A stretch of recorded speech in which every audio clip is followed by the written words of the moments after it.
Hey, boys and girls, it's Mr. B. We've come to the end of our chapter.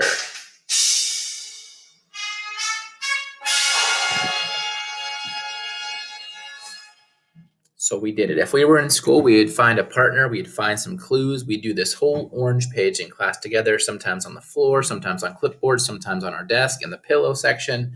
But from now, it says find a partner, and if you don't have a partner, then you can just go ahead and do it all by yourself. It says point to a clue, and then read the clue. And all the clues are at the very, very top. So I'm going to get my pencil ready, and all the clues are up here. So these are the clues up here. And then you have to match it up with the answers down here. That's all you got to do. So I'm going to clear my screen, and I'm going to pick one of the clues, and I want you to try finding out the rest all by yourself. So I'm going to do clue A. It says 8 plus 1. Well, that's easy. 8 plus 1 more equals 9. So now down below, I have to look around and see which one of those equals 9. Let's see, 4 plus 3. What about that? That's only 7. No, this is a hard one. Why did I found it. I don't know why I started with such a hard one, but I looked over here at 5 minus 4, and I thought, 5 plus 4. I found it. But 5 minus 4 is 1. So that is not right. So I looked right next to it, and guess what? It says 10. 10 and all. Take away 1. How many do I have left? 1, 2, 3, 4, 5, 6, 7, 8, 9. So clue A goes right there. So I'm going to write the letter A right there. That's all you have to do. This is called fluency practice. Fluency practice means that they want to see how good you are with just math facts to 10. 5 plus 5, 6 plus 4, 7 plus 3, 9 plus 1, 2 plus 3. All those different numbers to 10 are called math facts. And in second grade, you've got to be like an expert at it. So practice now. And whenever you're all the way finished filling in all the clues, then I'll see you on the next page. And we'll start our review for our chapter test, which will take probably not tomorrow because we don't have school. But maybe when we come back, we'll do it. So I'll see you on the next page. Work hard, please, please, please work hard.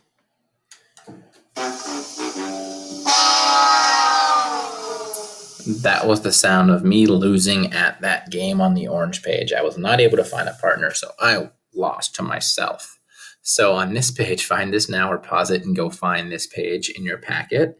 It says vocabulary review, and we have our word list way over here. And we're going to try our best to use some of those words as we do this page together.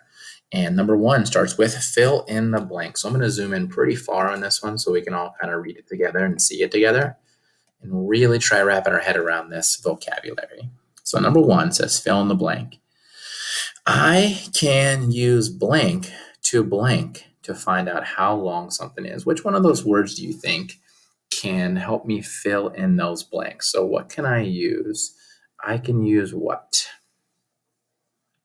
I can use,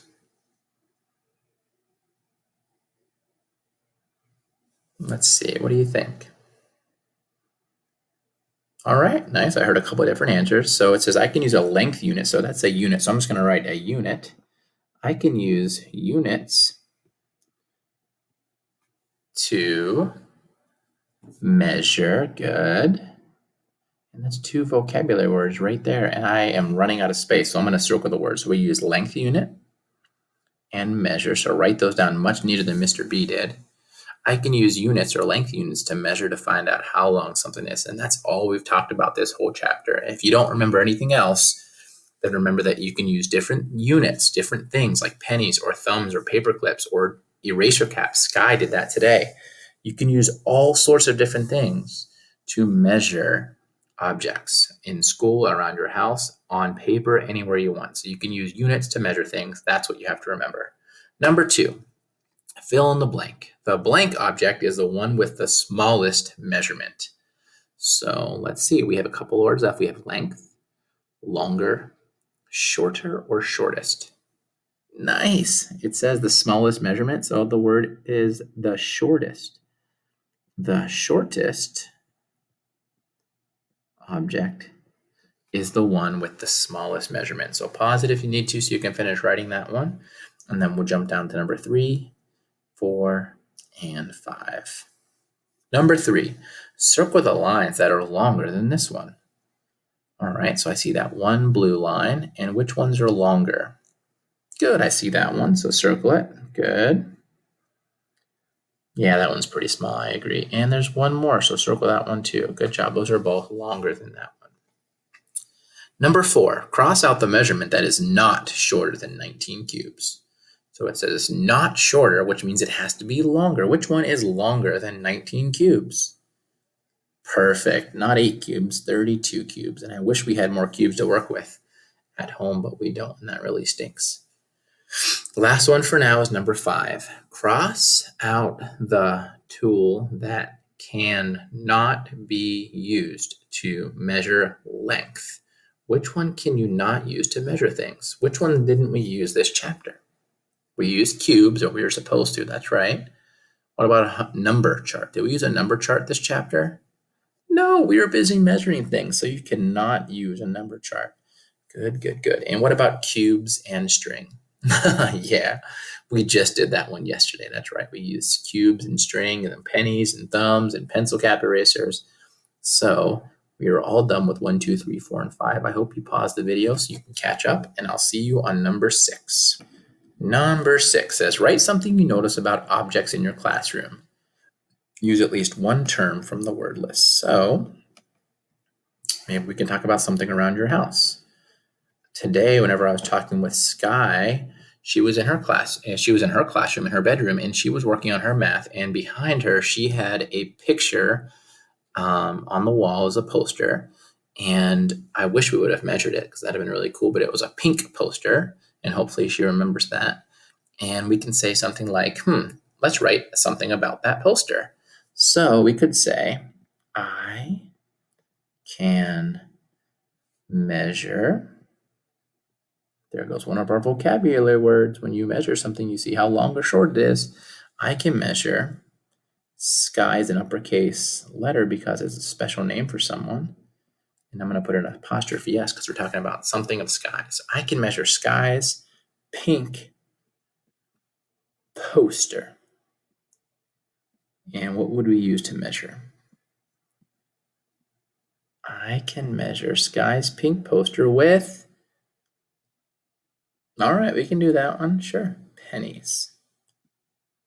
And I wonder how long it will be. Maybe Sky will surprise us after watching this, and she'll post a video of herself measuring her poster with pennies. That would rock. All right, well, that's the end of our review of vocabulary. So now today we are going to finish our review so we can spend a nice weekend not thinking about this too much, and then we can come back and do our test on Tuesday or Wednesday next week. I'll see you for our review on the next page. All right, and we're back with our elevator music, and we're going to finish our review. Now, feel free just to jump ahead of me and stop this and do it all by yourself. It is all review, but I'll see if I can give some last-minute pointers before we take our test. Number 1 says circle the longest line in each group. That should be simple for you. Let's have a race. Let's see who can circle the longest line in each group. Circle it. There it goes. That's my long one there. And number 2, there it goes. The longest line. Circle it. Now it says draw a box around the shortest line. That is tricky. So which one is the shortest? What color? Awesome. Way to go. Draw a rectangle or a box around it. And number 2, which color is the shortest? Right on, the red one. So draw a box around it. Number 3, it says circle the object that is longer and use the red object to help. So we're going to use some red banner tape down there, and we're going to see which one is longer than the red banner tape. So here goes the banner tape we're going to use right there. You see it? And which one is longer than the red banner tape, or which one is longer, the green marker or the blue math book? Perfect. And how do you know that? Yeah, perfect. Because it is longer than the red tape. The green marker is not longer than the red tape. That's how you know the blue math book is longer than the red tape. Number 4, we have a green crayon and toothpaste. Which one is longer? We have to circle it. The green crayon is longer. And how do you know that? Yeah, it's longer than the red string this time. Not the red tape, it's longer than the red string. And guess what? The toothpaste is shorter than the red string. That's how you know the green crayon is longer than the toothpaste. I'm going to head over to the next page. I hope you pause it and stop it. when you need to. And this is, I think, our last page already. So really, really easy stuff today. And that's good because today's the last day of the week we have to work. Number 5, it says the green strip is about how many cubes? Ugh, I don't have any cubes. So that means I need to use my pennies. I'm going to stop it and go get them right now. All right, I got my pennies and it's time to measure these. Now, I was showing Rhea today, whenever we measure things, I just have one penny that I use and I circle it and trace it. But remember, Sabrina lined them all up if you were paying attention to yesterday's video, and she lines them all up. So the green strip is about how many cubes? Well, I'm not using cubes, so I'm going to say the green strip is about how many units. So I'm going to put my penny on there and say 1, trace it, 2, 3, 4, and I'm going to try putting on one more to make it 5. The green strip is about 5 cubes, or you can say 5 pennies or 5 units or 5 thumbprints. And the next one I'll do without pennies, and I'm just going to use a thumbprint, and I'll show you how I do that. I'm going to pick up a bright color. So I'm going to put my thumb right on the screen on my paper, and I'm going to trace it. Oh, that's what my thumb looks like. I know it's kind of weird. And I'm going to put it right next to it again and trace it. And I made like 2 humps, but really those are my 2 thumbprints. And it says the blue strip is about 2 cubes or 2 thumbprints or 2 units long.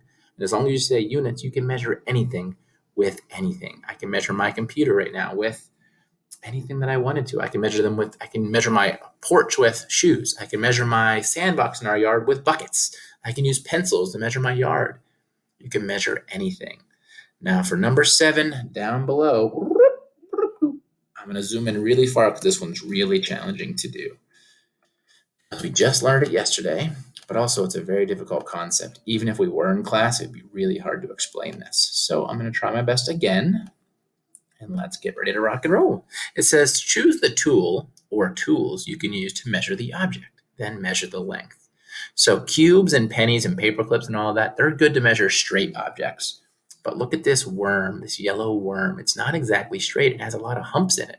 So what you want to do is, it'd be great if you have some string and you could put one piece of the string right there and then hold it down with your finger and then stretch the string out along the worm and then put your other finger there and then pick it up just like where those little circles are and then stretch it out and kind of hold it down and then measure in between what your fingers do.